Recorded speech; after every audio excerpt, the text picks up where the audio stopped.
And 21.5 তো জল vacuum ক্লিনারটা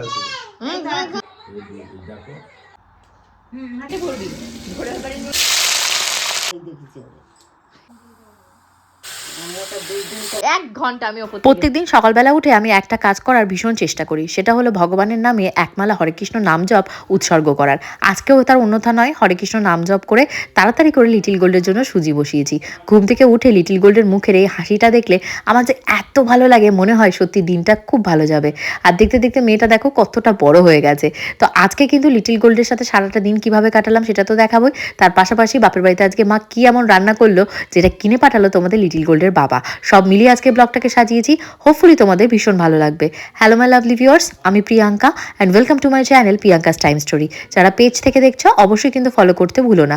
ঘুম থেকে উঠে পূজাও আজকে ঘুম থেকে যেহেতু উঠে গেছে, তো পূজার গায়ে পূজা কম্বলটা গায়ে দিয়ে বসে আছে। তো আমি ভাবলাম আমার এই পাশে যে কটা কম্বল ছিল, আমার একটা লিটিল গোল্ডের একটা ইন্ডিভিজুয়াল, ও যেহেতু সারা রাত গড়াগড়ি করে, একটা বড় কম্বল নয়। তারই ভেতর পূজা আবার বলছে লিটিল গোল্ড যখন ছোট ছিল, পূজা একটা মানে সিঙ্গেল হয় না ছোট বেবিদের যেটা হয়, বেবি হাগের সম্ভবত একটা কম্বল কিনে দিয়েছিল, সেই কম্বলটা কোথায়। তো আমি বললাম দেখ গিয়ে ওপর তিনতলায় যে তোর যে খাটটা রয়েছে ওই খাটের বক্সের ভেতর আমি গুছিয়ে রেখেছিলাম। তারই ভেতর বারবার করে তোমাদের গোপুদাকে ফোন করছি, কারণ উনি বলে গেছিলো আজকে আমাদেরকে চিকেন কিনে পাঠাবে। আজকে TCS এর এক্সামে খাওয়ানো হবে ফ্রাইড রাইস আর চিলি চিকেন। তো আমি বলেছিলাম আমি ফ্রাইড রাইস চিলি চিকেন খাবো না, তুমি তাহলে আমাদের জন্য চিকেন কিনে পাঠিও। যেহেতু জ্যামার চলছে, কি হয়েছে টু টু টু টু করে আওয়াজ হচ্ছে, ওনার ফোনই যাচ্ছে না। পরে আমাকে দেবাশিস ফোন করে বললো উনি আজকে প্রজেক্টের কাছে বেরিয়ে গেছে। পরে দেবাশিস এসে আমাদেরকে চিকেনটা কিনে দিয়ে গেছে। আর এখন এই যে মায়ের যে রান্নার লোক, সে কী কী কেটে রেখে গেছে দেখতে পাচ্ছ, পেঁয়াজ কলি হবে, থোর হবে, তারপর বেগুন পোড়া। মা এসে চটপট করে মানে এটাকে পোড়াতে বসিয়ে দিয়ে গেছে।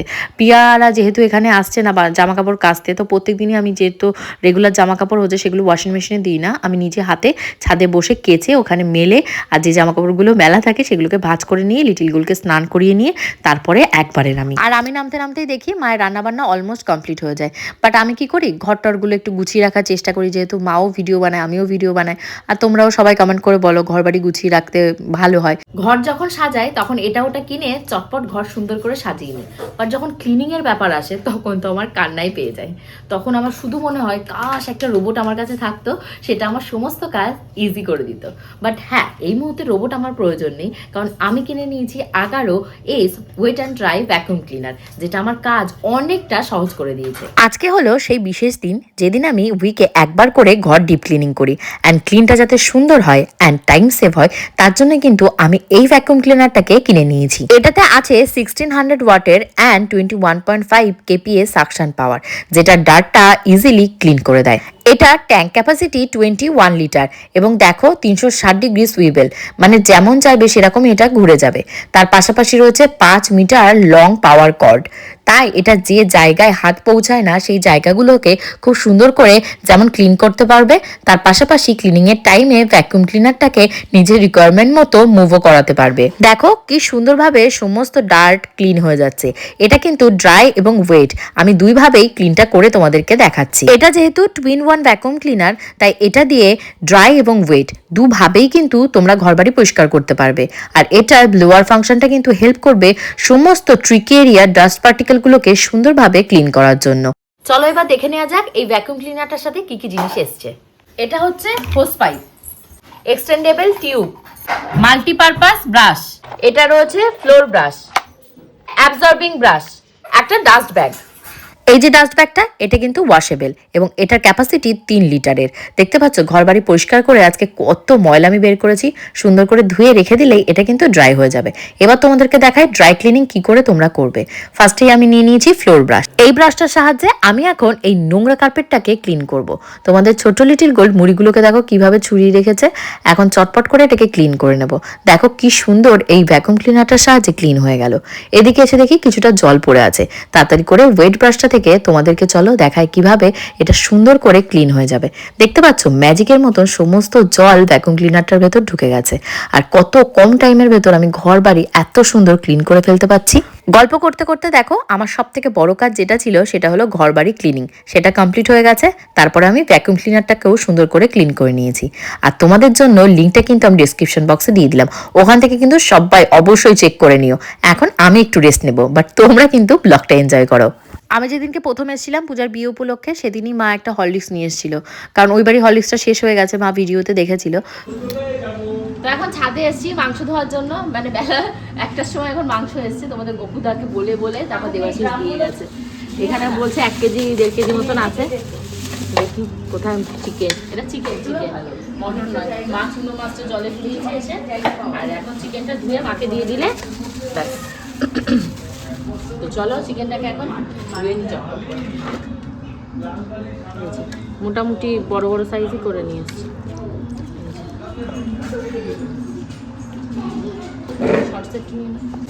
দেখো 30 সেকেন্ড অপেক্ষা করতে পারছে না, মাংস ধোবে ও।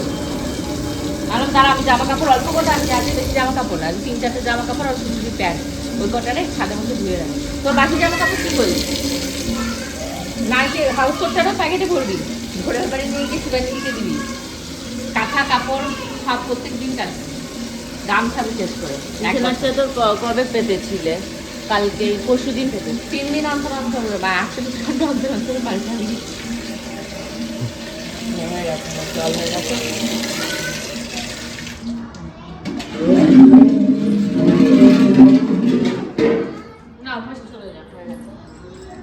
আমি এবার এই জামা কাপড়গুলো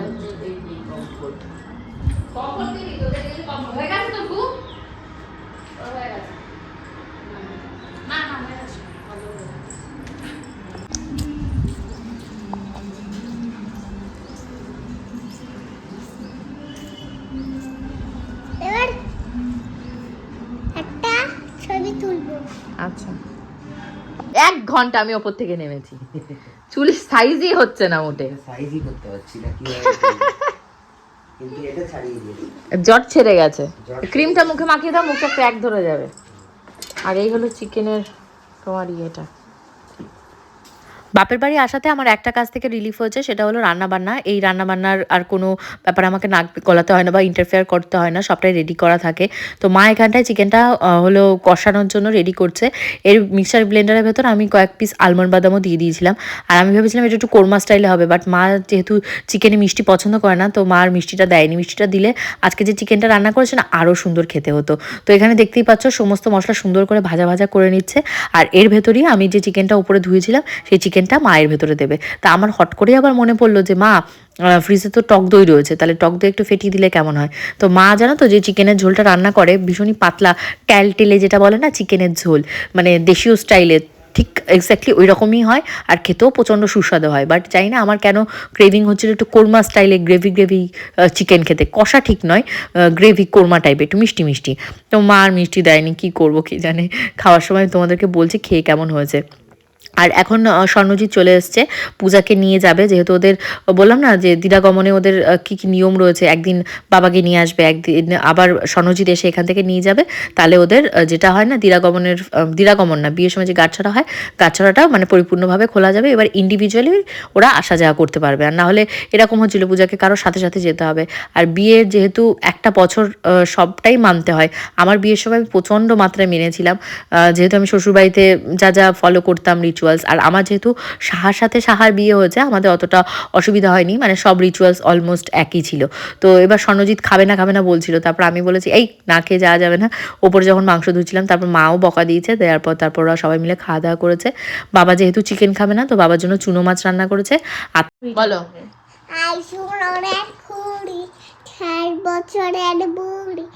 আমরা তলায় বসেছি ভাই, ফুটকুড়ার বুড়ি মুড়ি মুড়ি।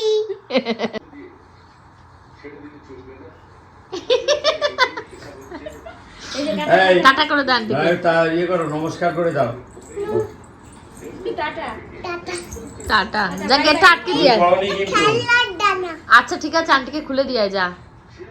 লিটিল কোটকে আজকে এত ব্যস্ত ছিলাম, যেহেতু হেয়ার ওয়াশ করেছি, লিটিল কোটের হেয়ার ওয়াশ করেছি, আমিও হেয়ার ওয়াশ করে বাথরুম টাথরুম ক্লিনিং করে তারপর জামা কাপড় আর ভাঁজ করার টাইম পাইনি। সোফা টোফা গুছিয়ে রেখেছিলাম, বাবু খাচ্ছিল, খেতে খেতে লিটিল কোটকে নিয়ে গিয়ে আমি ঘুম পাড়িয়ে দিয়েছি।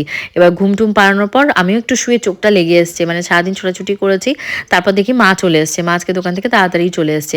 আর কিছু গ্রসারি আইটেম ছিল যেগুলো মা অর্ডার দিয়েছিল, ভেবেছিলাম পরে একটা ভিডিও বানিয়ে তোমাদেরকে দেখাবো, ভুলেই গেছি। লিটিল গোল্ড ঘুমোচ্ছে, তার আগে ভাবলাম আমার কাছে মেয়েটা 2 দিন আগে থেকে ফ্রেঞ্চ ফ্রাইজ খাবো, মেয়োনিজ দিয়ে খাবো, টমেটো কেচাপ দিয়ে খাবো, এই সমস্ত আবদার করেছে। আমি সেই ছাতা গেছি ভুলে। আজকে যেহেতু ফাঁকা টাইমটা একটু পেয়েছি, ভাবলাম ওকে একটু এই ফ্রেঞ্চ ফ্রাইজগুলো মানে ভেজে দিই। আর ওই যে দেখতে পাচ্ছ গায়ে যে কম্বলটা দেওয়া রয়েছে, কম্বলটা পাওয়া গেছে। স্বর্ণজিৎ এসেছিল যখন, ওদের কম্বল টম্বল খোঁজাখুঁজি করছিল। পূজার ওই 3 তলায় যে খাটটা রয়েছে, তো ওই খাটের বক্সের ভেতরেই ওর জিনিসপত্র, কিছু শীতের জামা কাপড় সব ছিল, সেগুলো দিয়ে দিয়েছে। দিদু এসছে, দিদুর কোলের ভেতর শুয়ে শুয়ে আদর খাচ্ছে। আর আমি ভাবলাম তাহলে আজকে যেহেতু পূজা নেই, তাহলে ওটাকে কি বলে, পূজা ওরা হলো লিকার চা খায়, ওরা আবার কফি খায় না, তাহলে 2 রকমের চা বানাতে আমার আবার আলসেমি লাগে। তো আমি আর মা আজকে খুব সুন্দর করে কফি বানিয়েছি, দুধ কফি বানিয়ে সেটা খেয়েছি। আর লিটিল গোলকে বলেছি ওঠো ওঠো তাড়াতাড়ি ওঠো, তোমার জন্য ফ্রেঞ্চ ফ্রাইজ ভাজবো। তো এই দেখো আমাদের ফ্রেঞ্চ ফ্রাইজটা রেডিই ছিল, ফ্রিজ থেকে এটা বের করেছি। এটা ধরো আগের মাসে এসেই আমি কিনেছিলাম। লিটিল গোল যেহেতু ফ্রেঞ্চ ফ্রাইজ খায়, আর একটা ফ্রেঞ্চ ফ্রাইজ জানো তো আমার ওই বাড়ির ফ্রিজের ভেতরে পচছে, মানে কেজির একটা ফ্রেঞ্চ ফ্রাইজ কিনেছিলাম, যে লিটিল গোল বায়না করে, যখনই বায়না করবে ওকে ভেজে আমি ঘরের তেল দিয়ে সুন্দর করে দেবো। তো দিদুর কাছে বসে বসে ওয়েট করছে, তো তারই ভেতর আমার কফিটা রেডি হয়ে গেছে। আর আজকে অনলাইনে অর্ডার দিয়েছিলাম কর্নফ্লেক্স। সকালবেলা ঘুম থেকে উঠে মায়ের এখানে যেহেতু রান্নাবান্না অত প্রেশার থাকে না, লিটিল গোল্ডে যখন সুজিটা বানায় সেই দুধটা একটু এক্সট্রা করে দিই, তার ভেতরে আমি কর্নফ্লেক্স হোক মুড়ি হোক অল্টারনেটিভ ডেতে অল্টারনেটিভভাবে খাই। বাট কর্নফ্লেক্সটা শেষ হয়ে গেছে, বড় একটা কর্নফ্লেক্সের অর্ডার দিয়েছি, একটা ব্রেডের অর্ডার দিয়েছি, ব্রাউন ব্রেড। তারপর লিটিল গোল্ডের জন্য একটা ক্রোসেন্টের অর্ডার দিয়েছি, যেটাকে বাউলি বলে।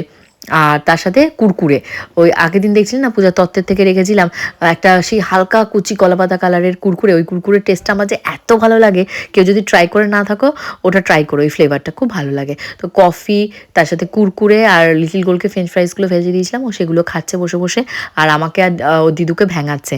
তো তারই ভেতর মা ফোন করেছে আমাদের আগরপাড়া মাসি দিদাকে। মাসি দিদা বিয়েতেও আসতে পারেনি, দিদা খুবই অসুস্থ, হসপিটালে ছিল। তো মা ফোন করে তাই খবর নিচ্ছিল। তো ওই দিদারা একটা গিফট দিয়েছিল, তোমরা হয়তো সবাই দেখেছো, ওই যে সেই পিতলের যে ডেচকি নয়, গামলা না হাঁড়ি কী বলে আমি জানি না এক্স্যাক্টলি, ভীষণ ভালো। দিদা আবার তাই বলছে প্রিয়াঙ্কার এত পছন্দ হয়েছে, আমি তাহলে আরেকটা কিনে পাঠাচ্ছি। আমি আবার হাসছি, আমি বলছি না না, একটা, মা আবার তাই বলেছে একটা জিনিস আছে সবাই মিলেমিশে ব্যবহার করলেই হবে। আর রেড কালারের একটা প্রেশার কুকার তোমরা দেখেছিলে, বিয়েতে পেয়েছিল পূজা, ওই প্রেশার কুকারটা দিয়েছে লতিকা মাসি, মানে সৌরভ গৌরব আমার ওই মাস্ততো পিস্ততো ভাই হয়, সম্পর্কে ভাই হয়, ওরা দুজন এসেছিল বিয়েতে, ওরা ওইটা দিয়েছে। তো আমরা জিজ্ঞাসা করছিলাম না কে দিয়েছো কমেন্ট করো, তো দিদা আবার সেই কথা বলছিল। দিদার সাথে অনেকক্ষণ কথা বলেছি, খুব ভালো লাগছিল। দিদা যদি বিয়েতে আসতো তাহলে তোমরা দেখতে পেতে, দিদা মজা করতে পারতো, কিন্তু বয়স হয়েছে না, বার্ধক্যজনিত কারণে বুকে একটু ইনফেকশন হচ্ছে, কাশি টাশি হচ্ছে, শীতকাল তো। তো এরই ভেতর বাবু গল্প করতে করতে ঢুকে গেছে, ঘড়িতে প্রায় বুঝতে পারছো এখন 11টার কাছাকাছি বাজে। তো রাতের বেলা হলো এখন ডিনার করব।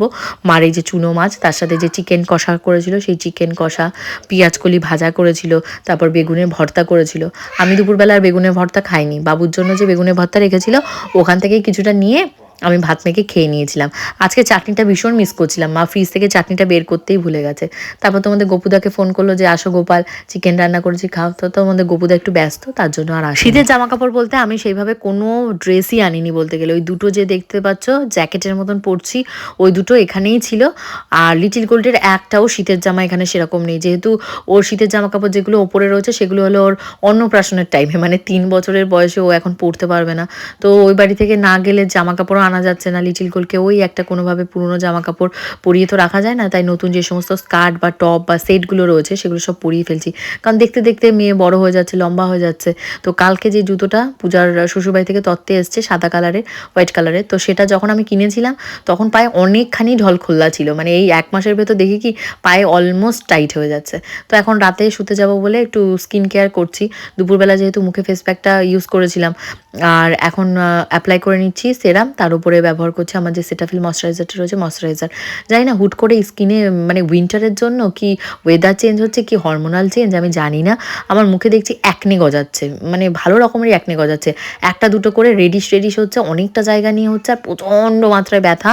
আর যখন এগুলো কমে যাচ্ছে, কমতে অ্যাটলিস্ট 3 থেকে 4 দিন 5 দিনও লাগছে, আর যাচ্ছে যখন একটা ব্ল্যাক কালারের স্পট দিয়ে যাচ্ছে। কি জানি কারো এরকম যদি হয়ে থাকে আমাকে একটু কমেন্ট করো তো কেন এরকম হচ্ছে। তো লিটিল গোলকে এবার ডেকে ডুকে নিয়ে এসেছি, যে ওর ভিটামিন ওষুধটা তো ওখানে রেখে এসেছি শ্বশুরবাড়িতে, তো মাকে বললাম এখানে একটা ভিটামিন ওষুধ এনে দাও, ওকে একটু খাওয়াই। ও এত দুরন্ত এত তাড়া ওর, এখন দাদু দিদুর সাথে কুস্তি হবে, মানে রাতের বেলা প্রত্যেকদিন শোয়ার আগে বাবুর সাথে আধা ঘন্টা থেকে 1 ঘন্টা কুস্তি করবে কম্বলের নিচে, বাবুকেও ঘুমাতে দেবে না, ওকেও মানে নিজেও ঘুমাবে না। হ্যাঁ আসছি। তাই দিদুকে কি বললে? সরি দিদু। দেখো দেখো পরাটা দেখো, ফুটকলাই আর মুড়ি কার ঠাকুমা না পিসি খায়, আমার একটু দেখাও তো, আমি ভুলে গেছি। খোলো খাতাটা খোলো, বাবা ব্যাগটা অব্দি ভারী হয়ে গেছে।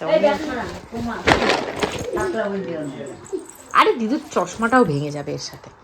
না হ্যাঁ পড়ুক, একটা কবিতা ভুলে গেছে, তাই লিটল গোল্ড এত রাতেই মনে করে আমাকে শোনাবে। খাতাটা বের করো, খাতাটা বের করো। কই খাতা? আরে ছিঁড়ে ফেলো না তো, এর বই ছিঁড়ে যাচ্ছে সব। এটা কি? তোমার বইটা কই? খাতাটা কই? লিখছে? কি লিখছে?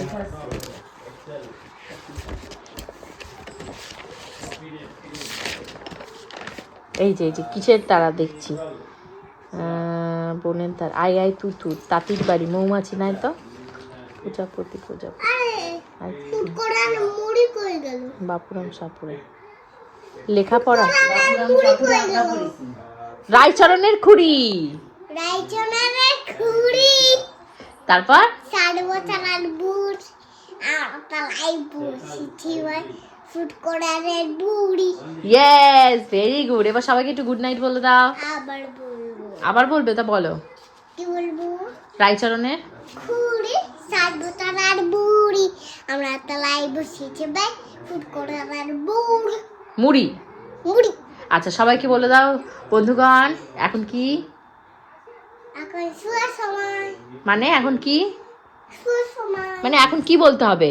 গুড নাইট না good morning? Good night. Very good, bye. কালকে দুপুর ঠিক দুটোই। কালকে দুটো ঠিক দুপুর।